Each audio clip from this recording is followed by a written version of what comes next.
प्यारे देशवासियों, नमस्कार।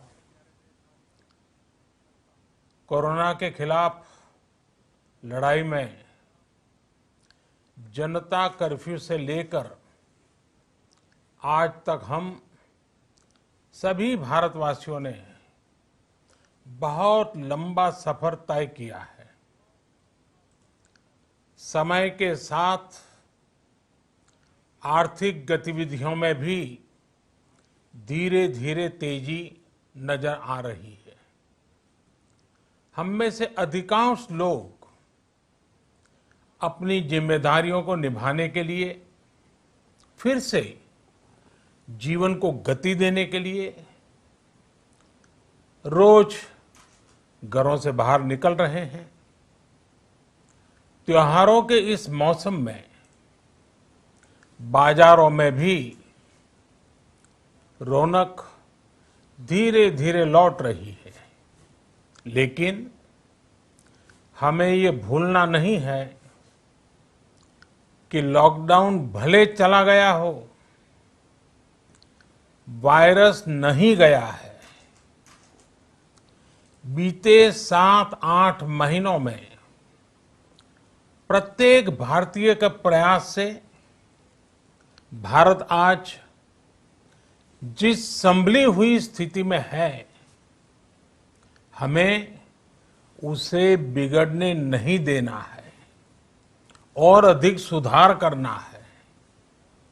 आज देश में रिकवरी रेट अच्छी है, फैटेलिटी रेट कम है। भारत में जहां प्रति 10 लाख जनसंख्या पर करीब 5,500 लोगों को कोरोना हुआ है, वहीं अमेरिका और ब्राजील जैसे देशों में ये आंकड़ा 25,000 के करीब है। भारत में प्रति 10 लाख लोगों में मृत्यु दर 83 है, जबकि अमेरिका, ब्राजील, स्पेन, ब्रिटेन जैसे अनेक देशों में ये आंकड़ा 600 के पार है। दुनिया के साधन संपन्न देशों की तुलना में भारत अपने ज्यादा से ज्यादा नागरिकों का जीवन बचाने में सफल हो रहा है। आज हमारे देश में कोरोना मरीजों के लिए 90 लाख से ज्यादा बेड्स की सुविधा उपलब्ध है। 12,000 क्वारंटाइन सेंटर्स है। कोरोना टेस्टिंग की करीब 2,000 लैब्स काम कर रही है। देश में टेस्ट की संख्या जल्द ही 10 करोड़ के आंकड़े को पार कर जाएगी। कोविड महामारी के खिलाफ लड़ाई में टेस्ट की बढ़ती संख्या हमारी एक बड़ी ताकत रही है।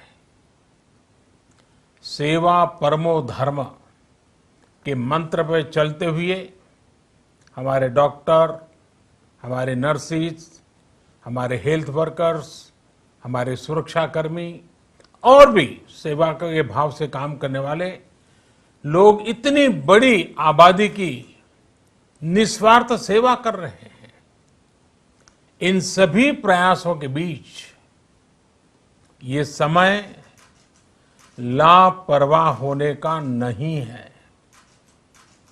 ये समय ये मान लेने का नहीं है कि कोरोना चला गया या फिर अब कोरोना से कोई खतरा नहीं है। हाल के दिनों में हम सब ने बहुत सी तस्वीरें, वीडियो देखे हैं जिनमें साफ दिखता है कि कई लोगों ने अब सावधानी बरतना या तो बंद कर दिया है या बहुत ढिलाई ले आए हैं। ये बिल्कुल ठीक नहीं है। अगर आप लापरवाही बरत रहे हैं, बिना मास्क के बाहर निकल रहे हैं, तो आप अपने आप को, अपने परिवार को, अपने परिवार के बच्चों को, बुजुर्गों को उतने ही बड़े संकट में डाल रहे हैं। आप ध्यान रखिए, आज अमेरिका हो या फिर यूरोप के दूसरे देश, इन देशों में कोरोना के मामले कम हो रहे थे, लेकिन अचानक से फिर से बढ़ने लगे हैं और चिंताजनक वृद्धि हो रही है। साथियों, संत कबीरदास जी ने कहा है, पक्की खेती देख के, पक्की खेती देख के गर्व किया किसान, अजहू जोला बहुत है, अजहू जोला बहुत है, घर आवे तब जान। अर्थात कई बार हम पकी हुई फसल देखकर ही अति आत्मविश्वास से भर जाते हैं कि अब तो काम हो गया, लेकिन जब तक फसल घर न आ जाए तब तक काम पूरा नहीं मानना चाहिए। यही कबीरदास जी कह के गए हैं। यानी जब तक सफलता पूरी न मिल जाए, लापरवाही नहीं करनी चाहिए। साथियों, जब तक इस महामारी की वैक्सीन नहीं आ जाती, हमें कोरोना से अपनी लड़ाई को रत्ती भर भी कमजोर नहीं पड़ने देना है। बरसों बाद हम ऐसा होता देख रहे हैं कि मानवता को बचाने के लिए युद्ध स्तर पर पूरी दुनिया में काम हो रहा है। अनेक देश इसके लिए काम कर रहे हैं। हमारे देश के वैज्ञानिक भी वैक्सीन के लिए जी जान से जुटे हैं। भारत में अभी कोरोना की कई वैक्सीन पर काम चल रहा है। इनमें कुछ एडवांस स्टेज पर है, आशास्पद स्थिति दिखती है। साथियों, कोरोना की वैक्सीन जब भी आएगी, वो जल्द से जल्द प्रत्येक भारतीय तक कैसे पहुंचे, इसके लिए भी सरकार की तैयारी जारी है। एक एक नागरिक तक वैक्सीन पहुंचे, इसके लिए तेजी से काम हो रहा है।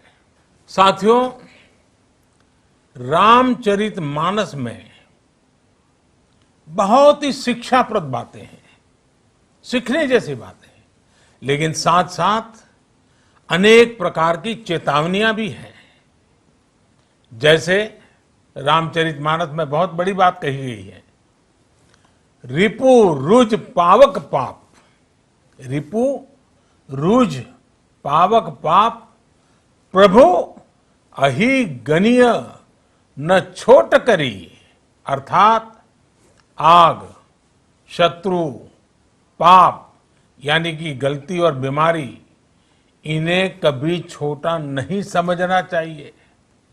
जब तक इनका पूरा इलाज न हो जाए, इन्हें हल्के में नहीं लेना चाहिए। इसलिए याद रखिए, जब तक दवाई नहीं, तब तक ढिलाई नहीं। त्योहारों का समय हमारे जीवन में खुशियों का समय है, उल्लास का समय है। एक कठिन समय से निकलकर हम आगे बढ़ रहे हैं। थोड़ी सी लापरवाही हमारी गति को रोक सकती है, हमारी खुशियों को धूमिल कर सकती है। जीवन की जिम्मेदारियों को निभाना और सतर्कता, ये दोनों साथ साथ चलेंगे, तभी जीवन में खुशियां बनी रहेगी। 2 गज की दूरी, समय समय पर साबुन से हाथ धुलना और मास्क लगाना, इसका ध्यान रखिए। और मैं आप सबसे करबद्ध प्रार्थना करता हूं, आपको मैं सुरक्षित देखना चाहता हूं, आपके परिवार को सुखी देना चाहता हूं। ये त्योहार आपके जीवन में उत्साह और उमंग भरे, ऐसा वातावरण चाहता हूं। और इसलिए मैं बार बार हर देशवासी से आग्रह करता हूं।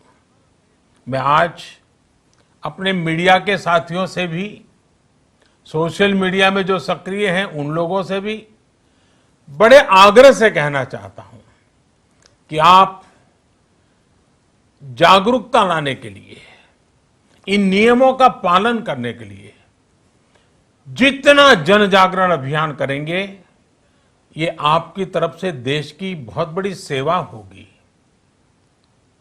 आप जरूर हमें साथ दीजिए, देश के कोटि कोटि जनों को साथ दीजिए। मेरे प्यारे देशवासियों, स्वस्थ रहिए, तेज गति से आगे बढ़िए और हम सब मिलकर के देश को भी आगे बढ़ाएं। इन्हीं शुभकामनाओं के साथ नवरात्र, दशहरा, ईद, दीपावली, छठ पूजा, गुरु नानक जयंती समेत सभी त्योहारों की सभी देशवासियों को एक बार फिर से बहुत बहुत बधाई देता हूं। धन्यवाद।